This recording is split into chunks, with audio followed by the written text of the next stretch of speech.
Hello, welcome back to my channel. It's Amanda. Today I'm here with another book haul. I can't stop, won't stop. If for some reason you're like, Amanda, are some of your books at the edge of your bookshelf and some are pushed back? Yep. The wall anchor came out in the top of this one, so I had to push all the books back. I haven't fixed the wall anchor yet. I'm working on it. One of them, the other one's fine. I just haven't, it was just too much weight at the front of the bookshelf. So that's why. Do I hate this? Yep, I do. Anyway, we're here with a book haul. This is library sale, Ollie's, Meyer, a few random things. So let's get into it. It is Sunday, the day this video is going up. I've designated Sundays as book video days. So if you have subscribed to my channel for nail polish or makeup and you're like, hold up, I don't want to see a bunch of book stuff, those videos will be on Sundays, and then regular videos will go up on Mondays and Fridays. So if there's a book video, it will be on a Sunday, and that's it.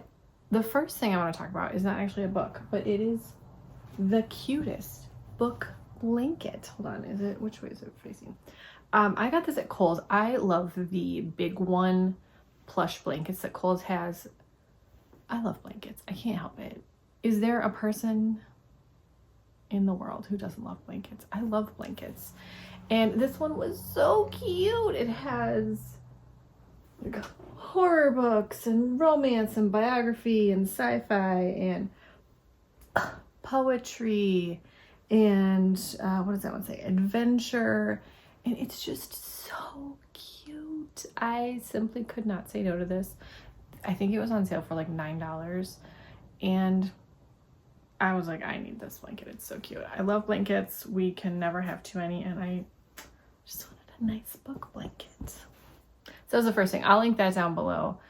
We have so many of the big one, I believe, and they have a ton of seasonal designs. They have Disney. They have something for a plane, you know, something for everyone.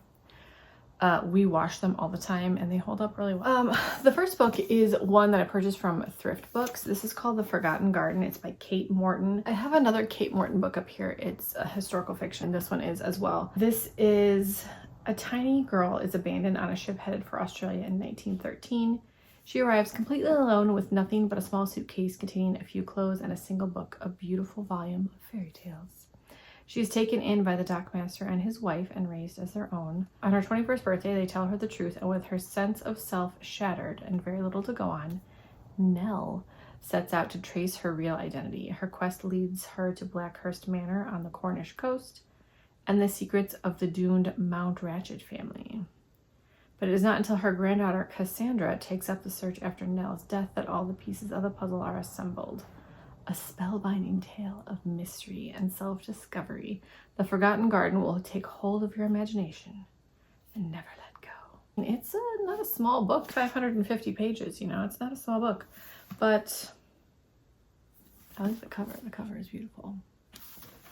Anyway, that's the first one. These I bought at a library sale, and there were just a few. This library sale is typically really great.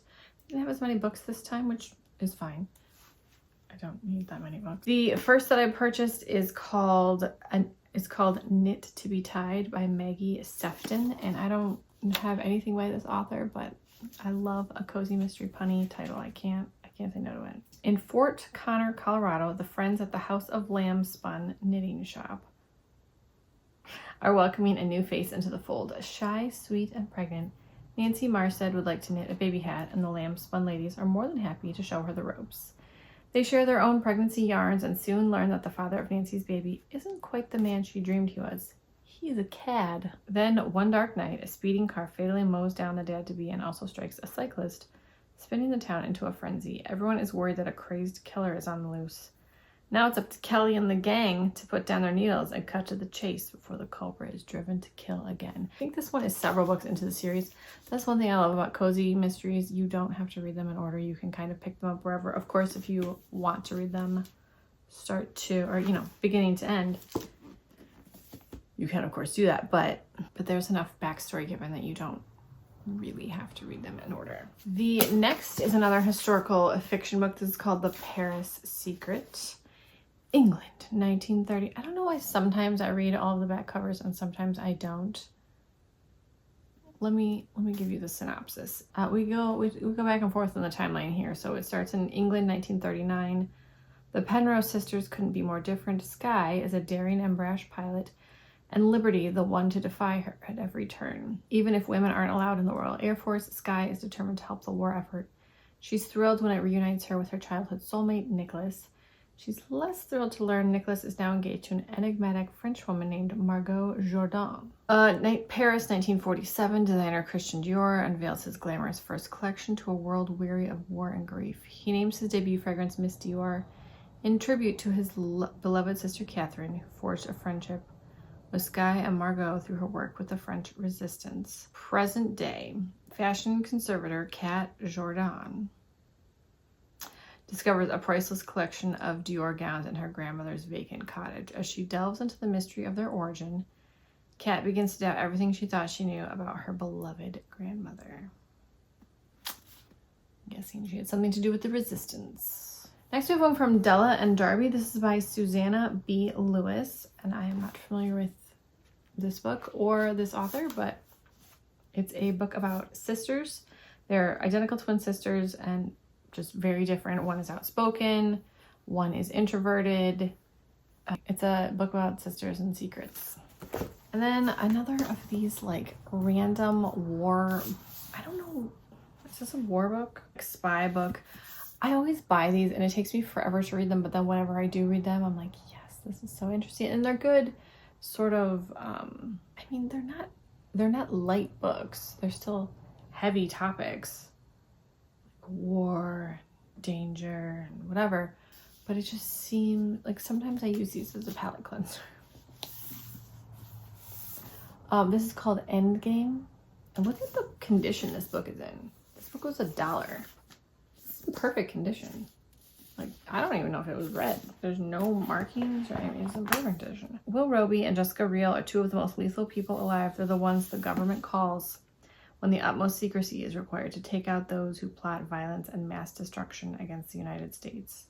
And through every mission, one man has always had their backs, their handler, codenamed Blue Man. But now, Blue Man is missing. So then they have to go and like find him. Next we have one from Iris Johansson called Mind Game. This is another that, again, it was $1. It was in like perfect condition. And it's not an ex-library copy because there's no library stickers on it. Scotland holds a treasure that Jane Maguire has been hunting for years, but as she scours the highlands in search of it, she's plagued by dreams of a girl in danger. Dreams she can't ignore no matter how hard she tries. Who is this girl and what is she trying to tell Jane? And will Jane figure it out before it's too late for her and the mysterious young woman? And then there's more complications, but I don't know. Sounds interesting. And then lastly from my library book sale, this is from Christy Woodson Harvey, The Summer of Songbirds. I think I have another, I have a couple of hers over here I need to read. This cover, again, I just thought the cover was so pretty. I am Summer Forever. 4 women come together to save the camp that changed their lives and rediscover themselves in this moving new novel from the New York Times bestselling author of The Wedding Veil and the Peachtree Bluff series. These 3 are from the book group that I'm in on Facebook. They do a thing on Thursdays where they put out a wish list, and these, you know, are from those Thursdays. This is actually a gift from the last reading challenge that I did. My team won, and so the other team gifts the team they're playing against. This is called The Love Haters by Catherine Center. This cover is so pretty. I love these bright covers, you know, it just really draws in. And we have a simple sprayed edge, but a sprayed edge. Katie Vaughn has been burned by love in the past. Now she may be lighting her career on fire. She has 2 choices. Wait to get laid off from her job as a video producer, or at her coworker Cole's request, take a career-making gig profiling Tom Hutchison, a Coast Guard rescue swimmer in Key West. The catch, Katie's not exactly qualified, can't swim, but pretends that she can. Plus, Cole and Hutch are brothers, and they don't get along. Next stop, Paradise. As Katie gets entangled with Hutch, along with his colorful Aunt Rue and his rescue Great Dane, She gets trapped in a lie or two. Swim lessons, helicopter fights, conga lines, drinking contests, hurricanes, and stolen kisses ensue, along with the chances to tell the truth, to face old fears, and to be truly brave at last. There's a dog, so I'm in. The next is from Anna Conwell, and this is called The Perfect Putt. This is from the More Than a Game series. I read the first one called The Golden Goal. I don't think this is the second one, but I don't think it matters. Each book is about a different sport, and they have intertwining... Well, maybe it does matter. I don't know. I don't think so. All of these books, More Than a Game, The Golden Goal, The Perfect Putt. Well, maybe this is the second one. I don't know. All of these books are closed-door romances, so there's nothing explicit in them, which is perfect. And this is like a boss, like an assistant falls in love with her boss type of rom-com. I just thought it would be cute. Then the last gift is from Elle Kennedy. This is The Graham Effect. I have not read an Elle Kennedy book. I have several. I should probably read them. Gigi Graham has exactly 3 goals: to qualify for the women's national hockey team, win Olympic gold. Did I say Gigi? I meant Gigi if I said Gigi. I don't know what I said actually. And step out of her famous father's shadow. So far, so good, except for 2 little things. She needs to improve her game behind the net, and she needs help from Luke Ryder, the enemy. I'm gonna guess they fall in love. I have some from Ollie's. Ollie's is an adventure. And I know I had said before, I need to get the sticker, like the stickers don't come off. They do come off if you use a hairdryer, which is nice because I need to do that with the other books that I can't remember which ones they are now, but when I get them, well, when I pull them out to read them, I'm going to remove the hairdryer sticker, the stickers with a hairdryer, because I cannot handle it. This one, this is just what I want. Like this house and like patchwork quilts and like rocking chairs. Big old dog on the front porch. I just think this is delightful. This is called The Wishing Quilt by Jodie Thomas. Is this 3 authors? Jodie Thomas, Lori Wilde, and Patience Griffin. What? Oh, is it 3 stories in one? Oh, okay. Contents: The Secret Wish by Jodie Thomas, Wish Upon a Wedding by Lori Wilde, and then When You Wish Upon a Quilt by Patience Griffin. Okay, so it's 3 stories in one. I didn't realize that. If I had read the back, it would have laid. I didn't. I just saw the cover and I was like, $3, sure, yeah. 3 wishes for love, second chances, and brand new beginnings come true, Texas style. Yeah. And this uplifting anthology from a talented trio of acclaimed authors. So cute. I told you I don't really read the backs of covers very often. The next Ollie's purchase is called The Curious Charms of Arthur Pepper by Phaedra Patrick. I'm not sure if I'm Phaedra Patrick. Arthur Pepper lives a simple life. He gets out of bed at 7:30 a.m. just as he did when his wife Miriam was alive. He dresses in the same gray slacks and sweater vest, waters his fern, and heads out to his garden. But on the 1-year anniversary of Miriam's death, something changes. Sorting through Miriam's possessions, Arthur finds an exquisite gold charm bracelet he's never seen before. What follows is a surprising and unforgettable odyssey that takes Arthur from London to Paris and as far as India in an epic quest to find out the truth about his wife's secret life before they met, a journey that leads him to find hope and healing in the most unexpected places. That's cute. I don't know, I like that trunk cover. I know it's so convenient to obviously have wheeled suitcases and things like that, but carpet bags and steamer trunks were just so much prettier than luggage. I understand we're not all hauling around a steamer trunk, but oh, what if we did? And then the third book that I purchased is called The Headmistress of Rosemere. This is book 2, so hopefully I didn't need to read book 1. It looked like it was gonna be kind of spooky. This is a like Christian fiction book, so I thought can't be that spooky because I'm a wimp. I don't mind a thriller. I don't mind a little bit of spooky, but I don't want straight up horror or gore. I ain't doing that. This is about a headmistress who is running a school for young ladies, and then, you know, I don't think it's spooky at all, but the cover kind of looks like it would be a little bit. I don't know. We'll have to find out. I don't think it's going to be spooky. I think it's going to be about falling in love. Lastly from Ollie's is a book from Linda Holmes called Evie Drake Starts Over. You know how you can tell when a book is like independently published, and I feel like this was one of them. Just the way, first of all, the font is enormous. Like, what is this? Font is huge.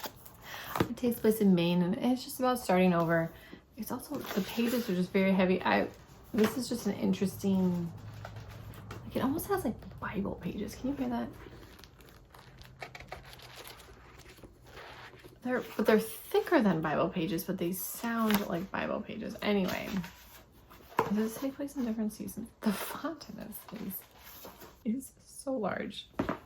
Anyway, then the last few books that I purchased were from Meijer, and then I have a few Amazon purchases. They are remodeling our Meijer, which I know that I love my Meijer so much. I love Meijer, and I love Meijer. This is not a secret.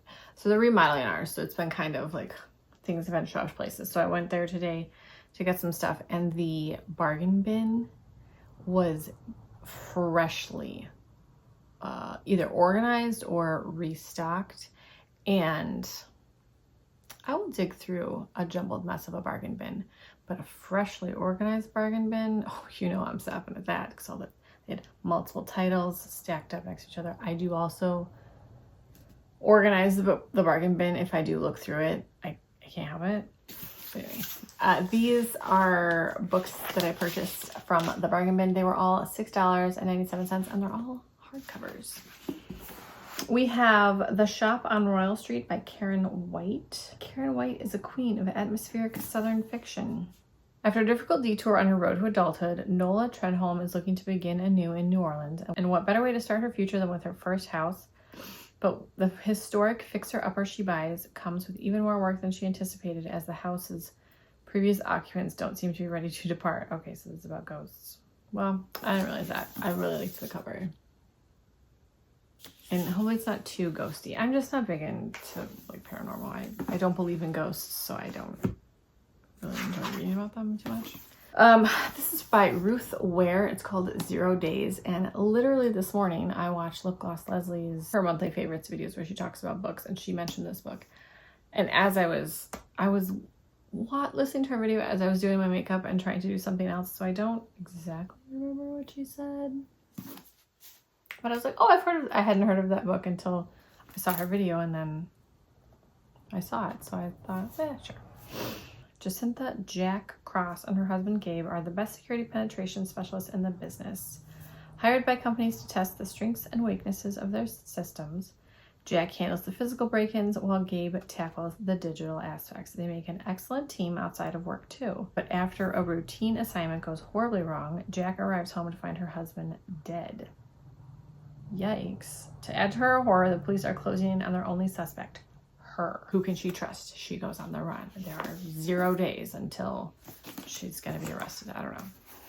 And then the other book that I bought is called The Night We Lost Him by Laura Dave. Liam Noon was many things to many people. To the public, he was an exacting, self-made hotel magnate fleeing his past. To his 3 ex-wives, he was a loving, albeit distant family man who kept his finances flush and his families carefully separated. To Nora, he was a father who often loved her from afar, notably a cliffside cottage perched on the California coast where he fell to his death. The authorities rule the death accidental, but Nora and her estranged brother Sam have other ideas. So we gotta figure out what happened the night we lost him. And then lastly, I have a couple of Amazon purchases. I bought the last 2 in the Baker Street Mystery Series. This is A Cup of Flour, a Pinch of Death. This is by Valerie Burns.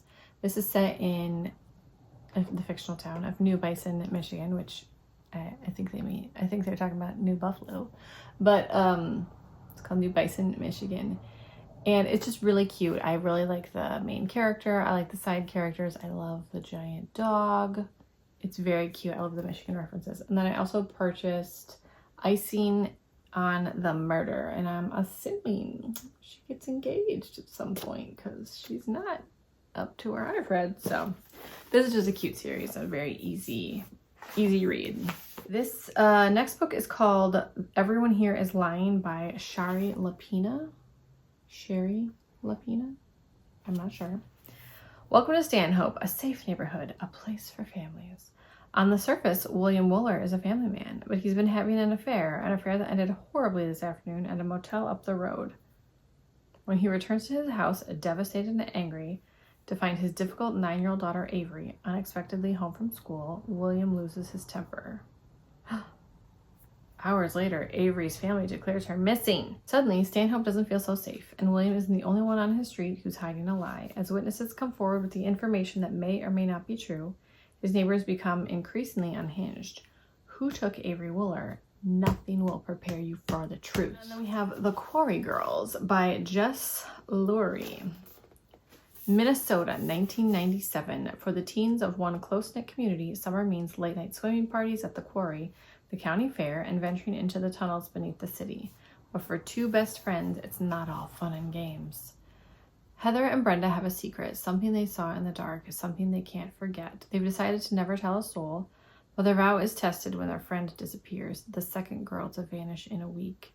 And yet the authorities are reluctant to investigate. Searching for answers on her own, Heather fears that no one in her community is who they seem to be. Not the police, not the boys she and Brenda met at the quarry, not even their parents. Heather is terrified that the missing girls will never be seen alive again because of what she stumbled upon that night. She knows she's the only one who can keep it from happening again. I hope this one isn't like gory. I don't like gore. And then lastly we have The Poppy Fields, again with a solid color sprayed edge, but a sprayed edge. And this cover is also beautiful. It has like copper flecks on it.